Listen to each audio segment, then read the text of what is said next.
Bharat Ratna doctor Bhimrao Ambedkar को कोटि कोटि नमन। ये कार्यक्रम डॉक्टर भीमराव अंबेडकर के जीवन पर आधारित है, जहां भारत की जनता के प्रति उनके योगदानों को पूरी सजगता से चित्रित और रेखांकित करने का प्रयास है। कार्यक्रम में दिखाई गई घटनाएं लब्ध प्रतिष्ठ पुस्तकों से ली गई हैं। इस कार्यक्रम के जरिए चैनल की ओर से एक विश्वसनीय, सजग और सकारात्मक प्रयास है कि डॉक्टर बाबा साहेब भीमराव अंबेडकर के जीवन की संघर्ष यात्रा एवं गौरव गाथा पूरे आदर के साथ घर घर पहुंचे और उनके योगदानों से सभी संपूर्णता में परिचित और आह्लादित हों।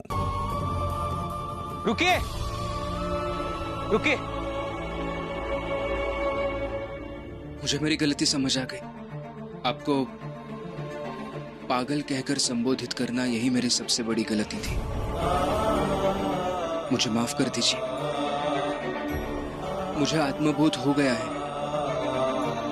ये दुनिया तो अनपढ़ है, पढ़े लिखे व्यक्ति को भी पागल कह सकती है, लेकिन मैं तो पढ़ा लिखा हूं। मुझे शिक्षा और ज्ञानी दोनों का सम्मान करना चाहिए। आइंदा से ऐसा नहीं होगा। माफ कीजिए।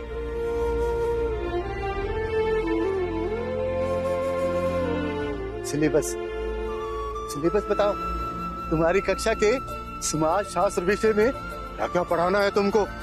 बताओ बताओ। अभी बताता हूँ गुरुजी। नहीं जाएंगे, नहीं जाएंगे, नहीं जाएंगे, नहीं जाएंगे, नहीं जाएंगे, नहीं जाएंगे, नहीं उठेंगे, नहीं जाएंगे, नहीं उठेंगे, नहीं उठेंगे, नहीं उठेंगे। हो गई नारेबाजी, अब उठो और चलो चाल सब। वहाँ पति और बच्चे भूखे हैं और यहाँ धरना का नौटंकी कर रही है। चलो उठो। हितेश काका, इन औरतों में से आपसे घर से कोई भी नहीं है, इसलिए आप इस मसले से दूर रहिए। अरे तो मेरे घर की औरत नहीं है, नहीं सही, लेकिन मेरे दोस्त की पत्नी जोकू, इसकी पत्नी नटवर, इसकी अम्मा तो है, और ये लोग भूखे रहेंगे तो मुझे अच्छा लगेगा क्या? हितेश, तू चिंता ना कर। रमा जितना कह रही है उतना तुम सब मान जाओ, तभी उठेंगे हम। अरे रमा का अपन घर नहीं देखा है क्या तुमने? देखा है? ए फुलिया, तो उठ, घर चल और खाए का बनाओ, बहुत भूख लगी हमका।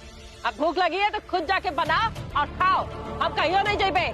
नहीं जाएंगे, नहीं जाएंगे, नहीं जाएंगे, नहीं जाएंगे, नहीं उठेंगे, नहीं उठेंगे, नहीं उठेंगे, नहीं उठेंगे, नहीं उठेंगे, नहीं उठेंगे। ये अम्मा, घर चलो, मुझे भूख लगी है। तुमको पता है ना, मैं दोपहर को खाना नहीं खाता हूँ तो मेरी तबीयत खराब हो जाती है। चलो घर। नहीं आऊंगी मैं। नहीं जाएंगे, नहीं जाएंगे, नहीं जाएंगे, नहीं जाएंगे, नहीं जाएंगे, नहीं जाएंगे, नहीं जाएंगे, नहीं जाएंगे, नहीं जाएंगे, नहीं जाएंगे, नहीं जाएंगे। ये तुम सबकी औरतों के कारण हमारी औरतें भी बहक गई हैं। बहक नहीं गए हैं, सही रास्ते पर आए हैं। और अगर हमें घर लेकर जाना है ना, तो सरला को मुआवजा दिलाओ। शब्द गुरु का शब्द है, काया का गुरु काय।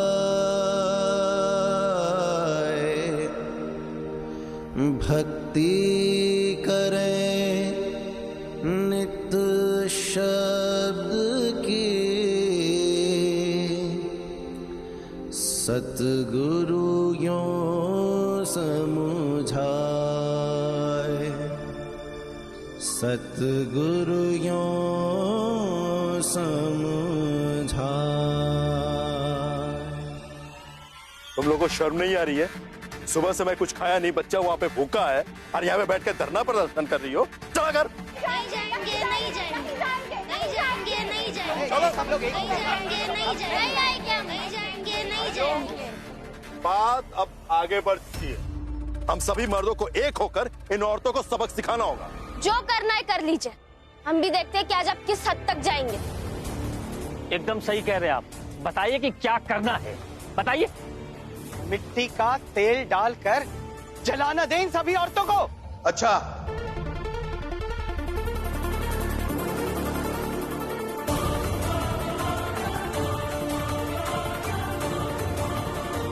तेल की एक बूंद फेंक कर देखिए। रिटायर्ड सूबेदार का वादा है, उसी हाथ को उखेड़ कर फेंक दूंगा।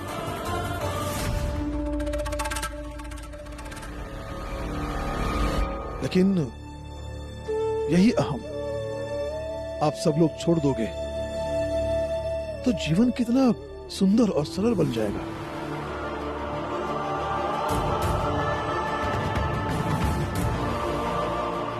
लेकिन जात के नाम पर सदियों से बनी खाई बस इस बात पर पड़ गई है कि हमें औरतों को सबक सिखाना है, और मिल गए सारे मर्द। कमाल है। और इसी तरह सब लोग मिलकर मानवीय विकास को एक बड़ा लक्ष्य बना लेंगे तो हमारी जात और हमारी कौम सारी एक हो जाएगी।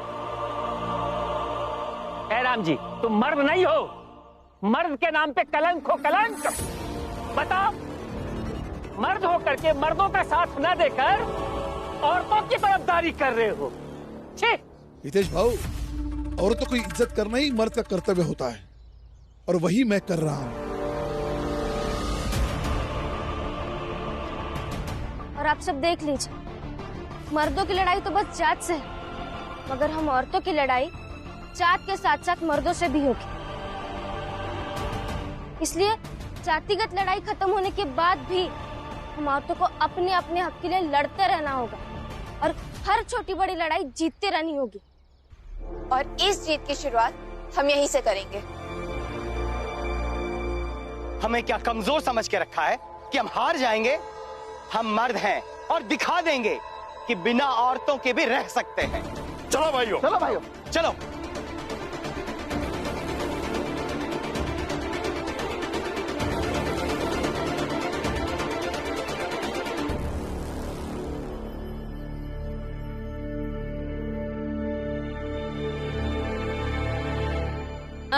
हाँ, अब घर में कोई नहीं था, मीरा भी वहां चली गई। सोचा खाके जल्दी सो जाओ। कोई बात नहीं, अब खाकर सो जाइए। दामाद जी, आप दामाद है मेरे, आपके लिए मैंने खाना बना के थाली में रख दिया है, आप खा लीजिए। अब बाकी सब क्या खाएंगे, इसे हमें क्या लेना देना। माफ कीजिए भाभी, लेकिन आपका आकलन गलत है। मैं सिर्फ अपने परिवार की बात नहीं कर रहा हूँ, बल्कि चाल की सारी औरतों की बात कर रहा हूँ, और वहां सब लोग भूखे हैं, तो मैं अकेला कैसे खा सकता हूँ? यही तो दिक्कत है।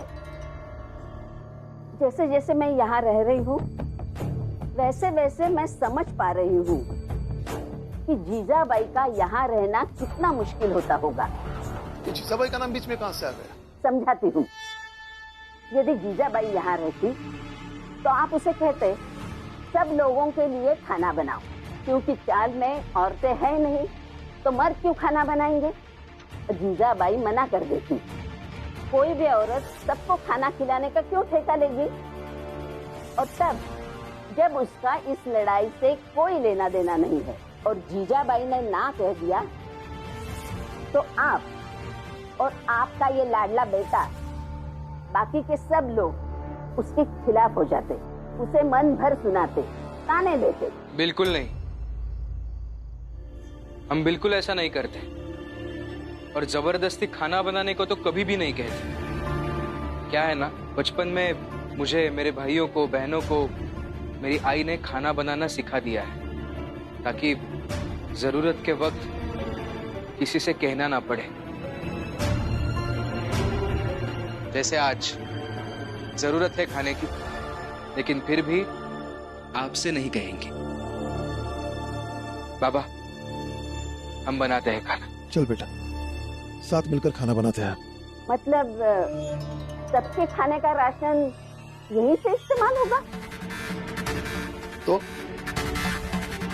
इस घर में राशन मेरे पेंशन से आता है, तो आपको कोई दिक्कत नहीं होनी चाहिए, है ना?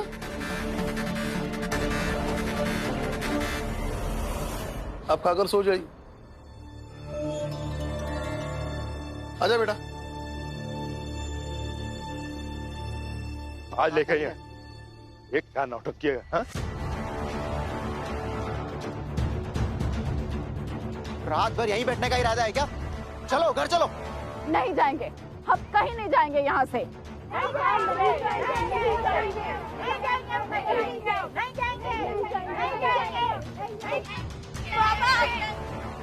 बाबा, मुझे बहुत जोर से भूख लगी है, खाना दो ना।